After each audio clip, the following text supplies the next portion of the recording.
ஜொன்னா ரொட்டி, சோள ரொட்டி இது எப்படி செய்கிறதுன்னா, ஃபஸ்ட்டு 1:1 நம்ம எடுத்துக்கணும். ஒரு பங்கு ஜொன்னா பவுட்ருன்னா ஒரு பங்கு தண்ணி.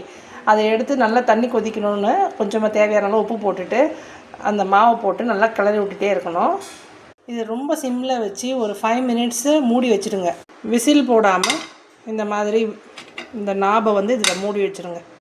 அடுப்பை ஆஃப் பண்ணிவிட்டு அதை அப்படியே அந்த ஆவிலே இன்னும் கொஞ்சம் நல்லா வேகணும்னு விட்டுடணும்.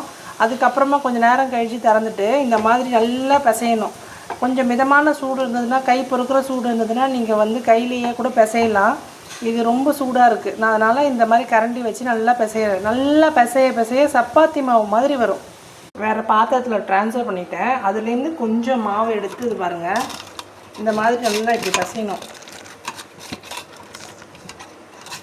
இப்போ பிசைஞ்சிட்டே இருந்தோம்னா சப்பாத்தி மாவு கன்சிஸ்டன்சி வந்துடும். கொஞ்சம் கொஞ்சமாக மாவு எடுத்து நல்லா இந்த மாதிரி பிசைஞ்சிட்டு அதுக்கப்புறமா எல்லாத்தையும் ஒன்றா சேர்த்துட்டிங்கன்னா இந்த மாதிரி வரும். அதுக்கப்புறமா கொஞ்சமாக வந்து ஜொன்னா பவுடர் மாவில் வந்து சப்பாத்தி போடுற மாதிரியே போடணும்.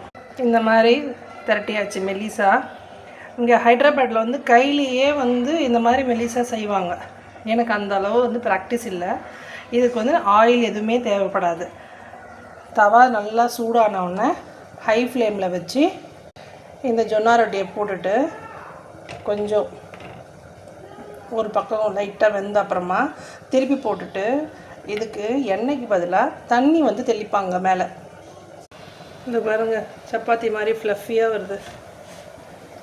அப்போ தேவைப்படுற இடத்துல தண்ணி தெளிச்சிக்கணும்.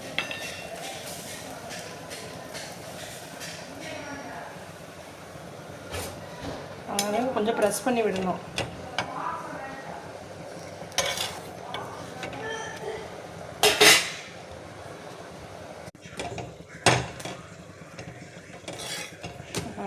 சப்பாத்தி மாவு மாதிரி ஃப்ளஃபியாக வருது.